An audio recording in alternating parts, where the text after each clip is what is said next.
world's greatest multitasker ever. And then Tag, the watch company, almost dropped him as a spokesman. What better example of precision timekeeping do you need? And that guy's life. He should be on TV now. I'm Tiger. Whatever, 70 tournaments, wife, 2 kids, 15 mistresses. How do I do it? Tag. And then he just came out last week. He was talking at a press conference. He went to a sex rehab clinic. Does anyone know how that works? Do they wean you off women? The first week they give him 10 women, then 5, then a midget. It's down to half a woman. Or a little person. I'm not trying to be demeaning, but I'm not trying to be demeaning. I know a little person doesn't sound as funny.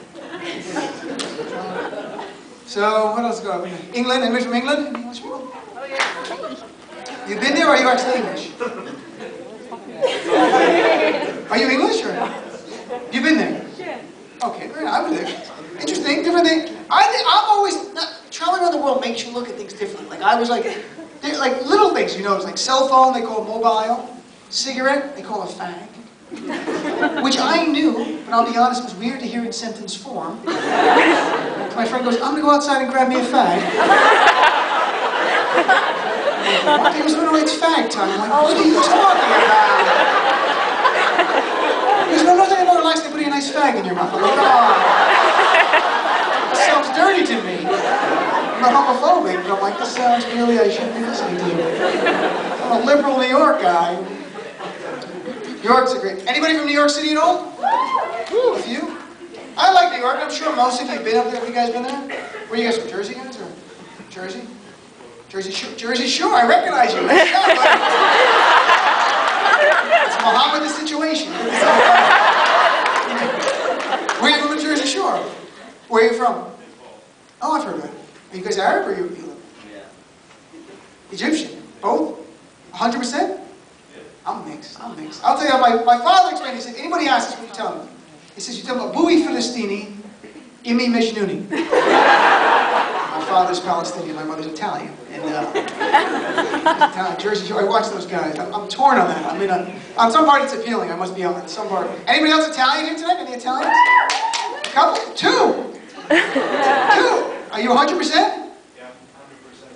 Yeah, my mom's Sicilian. Maybe the rest of you, can you relate to being Italian? Have you been to the Olive Garden? Have you worn a tank top to a job interview? Just my mom?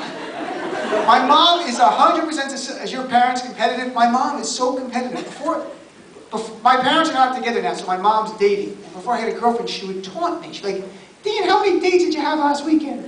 Like 0. She'd go, I had 3. My mom, that's because you're easy to talk to me. I'm talking. I'm mean. I'm not fighting people. How dare you? And now they ask me if she's a cougar. Ever know that term? But my mom's older. She's more like a cougarosaurus. Plus some fur in her left eye, but she's out there looking for young guys. So you guys stay away from any Ford Taurus being driven by a woman in iPhones. My mom's looking for action. You got a ribbon on? What's a ribbon for? That's very nice of you. Did you have to run a thing, or was it just a... It's a good cause, though. It reminds me, this really happened. This shows the pragmatism of older Arabs. I swear to God this happened. Remind me. There was a thing for like juvenile diabetes, a marathon. You've seen these, you run 10 miles, people sponsor you for each mile. This shows you how practical older Arab is. I asked the older Arab guy to sponsor me, he goes, look, I give you the money, you don't have to run. I have a BMW, then I do 10 miles. On some level, he's right. I mean, it was just about raising money for a cause. I didn't need to actually run for it, but my running doesn't do anything. Like, oh, the doctors are working harder. Look, Dean's running. Look at him. So, I think New York's fun. I live there now, but I'm a Jersey person, definitely. But I love New York City. Much more stressful. I'm from Bergen County, perhaps.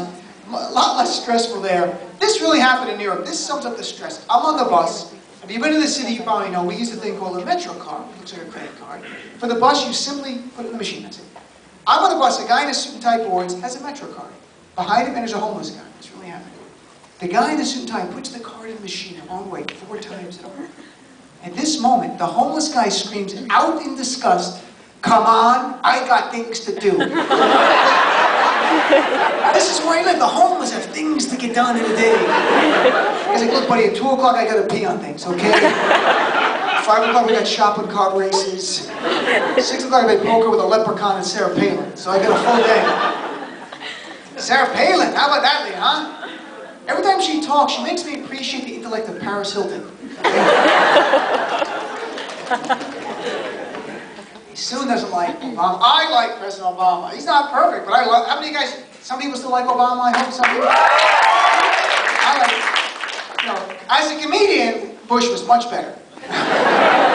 Obama's not supplying me with the wealth of material that President Bush did. It was, oh, this guy was writing every day for us. I used to do so many Bush jokes. You know, and I noticed. Like, when Obama, even if you don't like his politics, like, he spoke to the UN about 5 months ago. When he speaks, you can be, like, that guy can speak. Remember Bush would speak at the UN?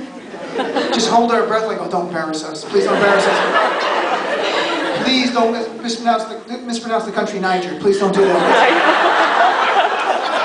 I'll just my black friends for a month because you can't speak English. Oh my God. Dick Cheney won't stop attacking President Obama. Dick Cheney's got a pacemaker. Can't we get him near a microwave? Press popcorn setting and see what happens. I don't want to kill him, just move around with him. Obama is smart. It's nice to have a president who aspires to the best of us. Like, you know, Bush was all about fear. At least Obama tries to aspire to what's good in us. And I read this article. It was very interesting. It said, from the beginning, it said President Obama's cabinet, very racially diverse, all different races.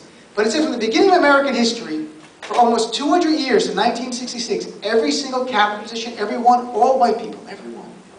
I swear to God, I'm President Obama, I'm making up for it. My first cabinet, all black people. Ladies and gentlemen, my Attorney General, Morgan Freeman. He's not a lawyer, but he played God twice, that's pretty good. Secretary of State, Beyonce. Who could say no to her? Nobody. Department of Agriculture, Snoop Dogg. He can throw stuff, there's no doubt about that. Homeland Security, O.J. Simpson. You just want him on your side, that's all I'm saying. And in this campaign, it was great. A guy named Barack Hussein Obama got elected president, broke the race barrier, even had a Muslim name, clearly his middle name. But there was one troubling thing, and I'm sure most of you notice it, this idea that he's a Muslim. When they don't mean that. Like, there was a poll 2 weeks ago. 57% of Republicans think he's Muslim. This is 2 weeks ago.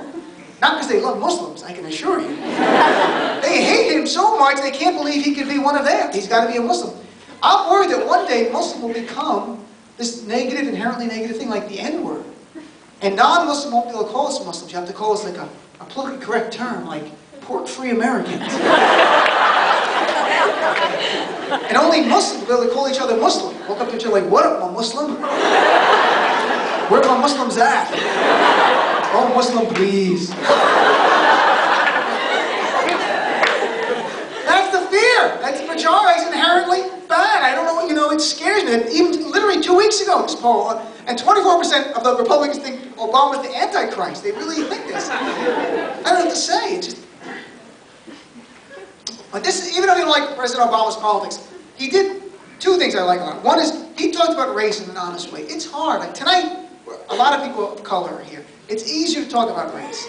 But when it's all white people, it's very hard. And I understand why people are afraid to talk about it. He said this, Obama said his grandmother, who was white, was a typical white person.